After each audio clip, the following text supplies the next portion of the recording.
Pada video ini kita akan belajar mengenai analisis biplot. Dalam statistika, penyajian data dilakukan untuk mengubah data menjadi informasi sehingga mempermudah membaca data. Penyajian data bisa dalam bentuk angka dan grafik. Dalam biplot, dia menyajikan data dalam bentuk peta dua dimensi.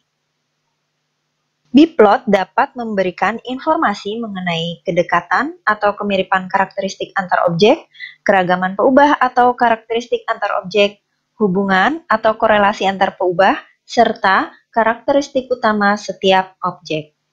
Jadi yang dimaksud dengan kedekatan antar objek yang diamati, misalkan ya di sini, dua objek yang memiliki karakteristik sama akan digambarkan sebagai dua titik dengan posisi yang berdekatan. Nah, ini contohnya ya, ketiga objek ini, berry juice, fancy juice, sama just juice ini kan posisinya berdekatan ya. Jadi kemungkinan mereka memiliki karakteristik yang sama. Lalu yang dimaksud dengan keragaman peubah di sini adalah panjang dari peubahnya. Nah, di sini peubah atau variabel yang mempunyai nilai keragaman kecil digambarkan sebagai vektor yang pendek ya. Ini kan relatif lebih pendek, sedangkan kalau yang variabel dengan nilai keragaman yang besar digambarkan sebagai vektor yang lebih panjang. Bisa dilihat sini peubah vitamin C ini vektornya terlihat lebih panjang daripada peubah-peubah yang lain. Oke, korelasi antar peubah. Nah, ini kita bisa lihat dari sudut antara kedua peubah atau kedua garis yang terbentuk di dalam biplot ya. Jadi kalau dia korelasinya positif ya, maka dua buah garis ini yang memiliki arah sama akan membentuk sudut sempit kurang dari 90 derajat. Sedangkan kalau dia korelasinya negatif ya, maka kedua garis ini akan membentuk sudut yang lebar atau tumpul ya, itu lebih dari 90 derajat. Nah, kalau dia pas atau mendekati 90 derajat, berarti kemungkinan keduanya ini tidak ada korelasi. Selanjutnya, nilai peubah pada suatu objek. Nah, di sini kita lihat objek yang terletak searah dengan arah vektor variabel dikatakan bahwa objek tersebut mempunyai nilai di atas rata-rata. Di sini contohnya yang objek hore ini, minuman hore, dia terletak searah dengan arah variabel semangat dan cocok. Jadi kemungkinan si hore ini karakteristiknya ini dia dapat menambah semangat gitu ya, dan lebih cocok untuk responden di kasus ini. Namun kalau di sini objek terletak berlawanan dengan arah dari vektor variabel tersebut, maka objek tersebut memiliki nilai di bawah rata-rata. Jadi kayak di sini ya, yang misalnya yang cocok atau semangat ini peubahnya dia berlawanan posisinya dengan ketiga objek yang di sini. Jadi kemungkinan objek ini nilainya di bawah rata-rata pada peubah-peubah ini.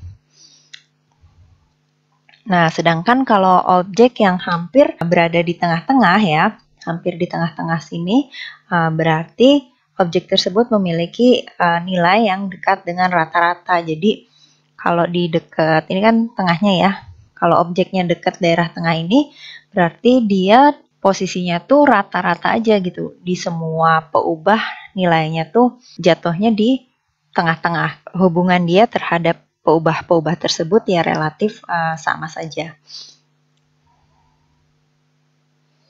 Oke, di sini yang perlu kita perhatikan ya dalam analisis biplot ya. Di sini kan nanti kita punya banyak peubah dan banyak observasi ya. Jadi di sini kita melakukan reduksi dari ruang berdimensi yang besar ke ruang dimensi 2. Jadi tadinya misalnya peubahnya banyak, hanya kita buat ke dalam plot dua dimensi seperti ini. Nah, berarti ada konsekuensinya di mana akan berkurangnya informasi yang terkandung di dalam biplot. Ada referensi yang mengatakan kalau paling tidak ada 70% informasi terkandung di dalam biplot. Ya, nanti struktur datanya seperti ini ya. Jadi ke bawah atau barisnya ini biasanya objek ya. Lalu kolom-kolomnya ini adalah peubah-peubahnya. Oke, jadi di dalam biplot ini nanti kita melakukan proses yang namanya singular value decomposition atau SVD ya, di mana matriks X yang kita punya itu didekomposisi menjadi 3 matriks di sini U, L, dan A. Di sini kita lakukan untuk mendapatkan koordinat dari plot yang akan kita susun. Ya, jadi pertama itu kita hitung dulu matriks X aksen X ya. Nah, ini lambangnya agak beda-beda ya. Di sini saya pakai aksen, di atas pakai T ya, maksudnya sama ya. Di sini maksudnya transpose. Dari X aksen X ini kita cari akar cirinya ya. Ini lambda I. Lalu kita cari vektor cirinya ya. Vektor cirinya itu sebenarnya nanti dapatnya VI ya, VI. Terus nanti kita normalisasi. Yang sudah dinormalisasi ini akan kita lambangkan sebagai AI. Nah, AI ini adalah vektor ciri yang berpadanan dengan akar ciri ke I dari matriks X aksen X atau X aksen. Oke, dari hasil ini kita bisa dapatkan yang pertama matriks A. Matriks A ini lajurnya ini berisi dari vektor-vektor ciri yang sudah dinormalisasi tadi. Jadi A1, A2, A3, dan seterusnya sampai tergantung banyaknya akar ciri yang dihasilkan. Oke, selanjutnya adalah matriks L ya. Matriks L ini adalah matriks diagonal yang unsurnya adalah akar kuadrat dari akar cirinya. Jadi nanti bentuknya seperti ini. Yang terakhir ini ada matriks U. Matriks U ini lajur-lajurnya adalah 1 per akar dari akar ciri dikalikan dengan matriks X dikalikan dengan vektor AI. Nah, nanti susunan matriks U-nya akan seperti ini. Oke, kalau kita sudah dapat ketiga matriks ini, nanti kita bisa dapatkan koordinat-koordinat dari biplot. Setelah mendapat koordinat biplot tadi, selanjutnya kita cek ukuran keragaman biplotnya ya. Tadi kan ada referensi yang mengatakan paling tidak ada 70% keragaman dari data itu dapat terkandung di dalam biplot ya. Nah, di sini cara menghitungnya adalah dengan rumus yang ini ya. Jadi keragamannya bisa dihitung dengan menjumlahkan kedua akar ciri dibagi dengan total dari semua akar ciri ya. Jadi kedua akar ciri yang digunakan ini adalah akar ciri terbesar pertama dan akar ciri terbesar kedua. Ya, selanjutnya kita lihat tahapan analisis biplot ya. Di sini yang pertama kita siapkan data dulu sesuai struktur data yang tadi saya jelaskan di depan ya. Datanya ini kita buat dalam bentuk matriks ya. Jadi data yang aslinya itu biasanya dilambangkan dengan matriks X bintang. Nah, nanti yang sebagai matriks X ini adalah X bintang yang sudah dikoreksi terhadap rataannya. Ini kita lakukan kalau melakukan perhitungan manual ya, tapi kalau misalnya di SAS, kita tidak perlu koreksi dulu, langsung masukkan X-nya, otomatis nanti programnya yang akan menyesuaikan. Oke, selanjutnya kalau sudah dapat X, kita kalikan X transpose X ya, atau di sini X aksen X. Lalu cari nilai eigennya. Dari nilai eigen tadi, kita juga dapat vektor cirinya kan, AI tadi ya. Nah, setelah itu kita lakukan SVD, dapat matriks U, L, dan A. Lalu setelah itu kita cari G-nya dan H transpose dengan rumus ini ya. Jadi alfanya ini biasanya antara 0 sampai 1. Kalau kita mau gambarkan skor objeknya aja ini alfanya 1, tapi kalau mau gambarkan skor peubahnya saja alfanya biasanya 0. Nah, kalau kita mau gambarkan keduanya ini biasanya dipakai alfanya 0,5. Oke, setelah itu kita plot ya G dan H-nya. Lalu kita dapatkan G sebagai skor objek, H sebagai skor peubah ya. Lalu setelah itu kita interpretasi. Ini ilustrasi soal kalau kita mengerjakan manual ya, supaya terbayang langkah-langkahnya seperti apa.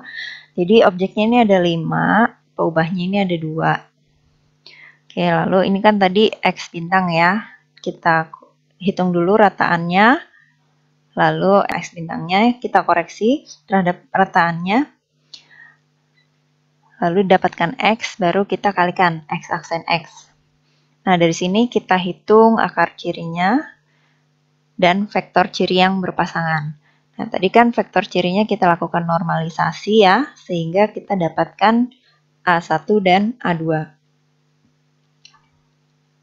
Nah, dari A1 dan A2 ini kita susun dia menjadi matriks A ya, di sini. Oke, selanjutnya L ya, adalah matriks diagonal yang isinya diagonalnya adalah akar dari akar ciri tadi. Seperti ini matriks L-nya. Lalu matriks U, kita hitung satu-satu ya. U1 ini adalah 1 per akar dari akar ciri ya. Tadi ini sudah diakarkan di bawah, dikalikan X, dikalikan A1. Lalu ini U2 juga sama, 1 per akar dari akar ciri yang kedua, kalikan X, dikalikan A2. Nah, nanti kita dapat objek sama peubahnya. Oke, kita hitung dulu G-nya. G adalah UL pangkat setengah. Jadi kalau L pangkat setengah, yang L tadi, komponen di dalamnya kita akarkan lagi ya. Terus dikalikan, dapat ini. Nah, ini nanti akan menjadi koordinat untuk objek. Lalu koordinat peubah ini H transposnya ini ya. Jadi untuk dapat koordinat H berarti yang ini nanti kita transpos. Jadi selanjutnya antara G dan H ini kita susun ya seperti ini. Ini persentasenya udah langsung saya tulis aja. Ini kita dapat hitung dari akar ciri tadi. Lalu setelah itu kita buat plotnya. Nah ini ya. Kita bikin garis lah supaya kelihatan mana yang objek, mana yang peubah.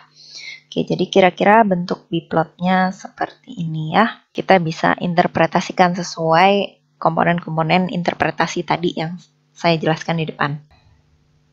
Oke, selanjutnya saya mau masuk ke ilustrasi kasus ya. Jadi supaya kita interpretasinya bisa lebih jelas. Ya, di sini ilustrasinya di pertengahan tahun 2003 yang lalu, Bank BR melakukan evaluasi terhadap keuntungan yang mereka peroleh. Nah, ternyata dia tidak memiliki keuntungan yang cukup tinggi, bahkan cenderung menurun akibat menurunnya kuantitas dan kualitas nasabahnya. Lalu dilakukan riset pasar dan membandingkan performa bank-bank nasional lainnya ya.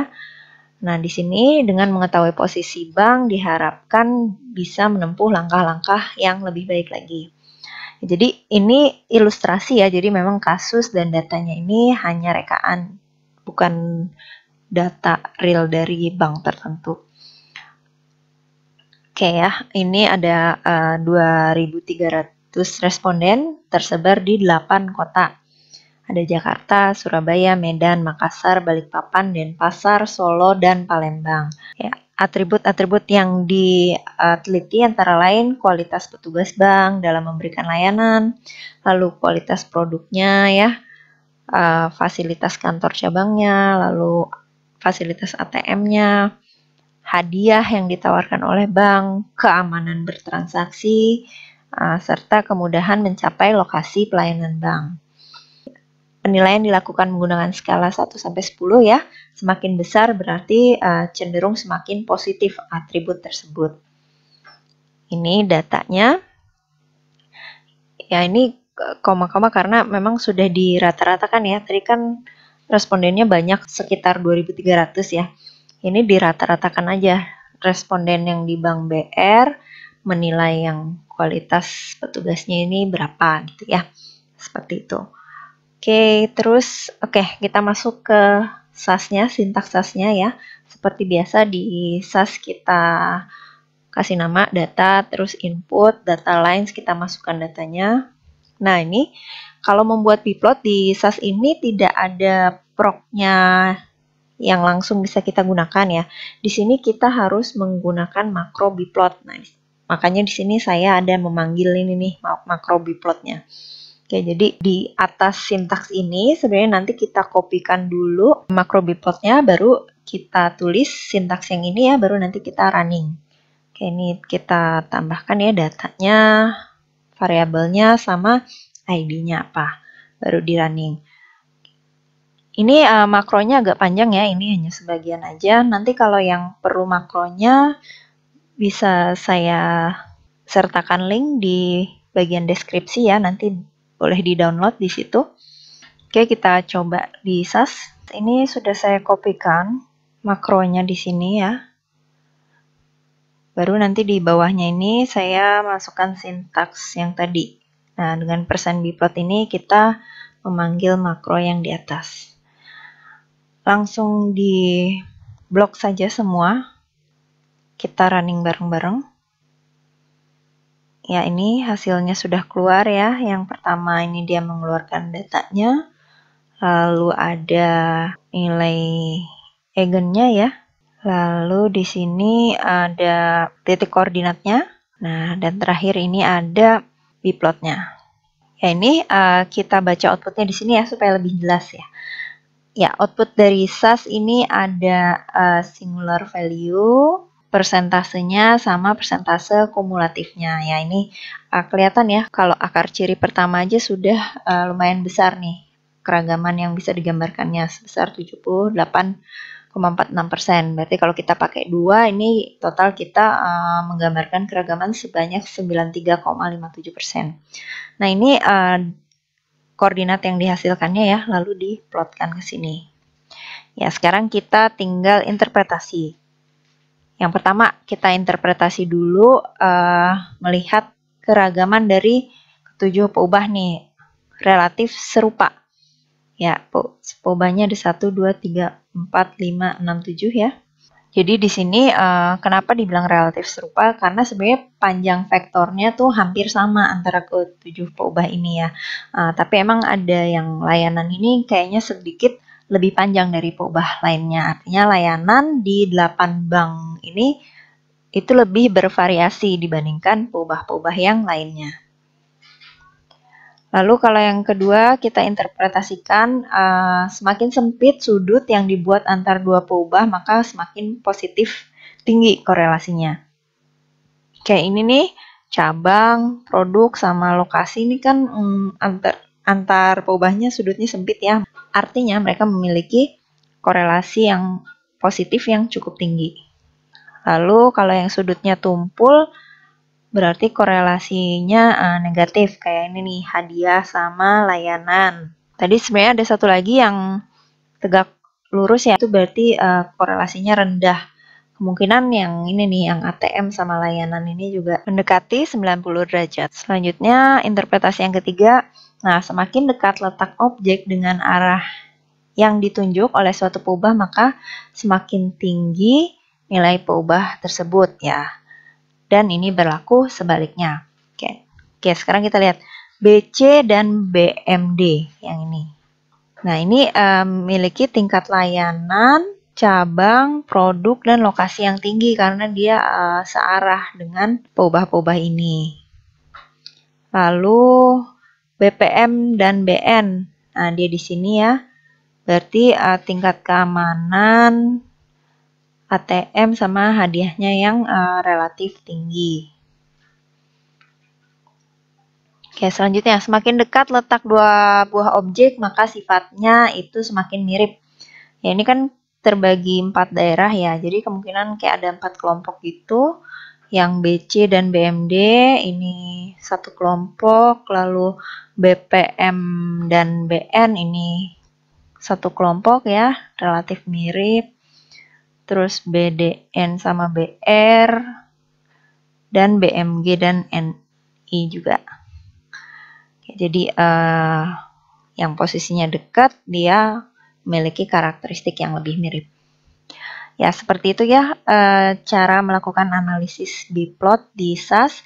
Silahkan mencoba di rumah dengan data yang kalian miliki. Mudah-mudahan tidak mengalami kendala yang berarti ya. Kita bertemu lagi di praktikum minggu depan. Terima kasih.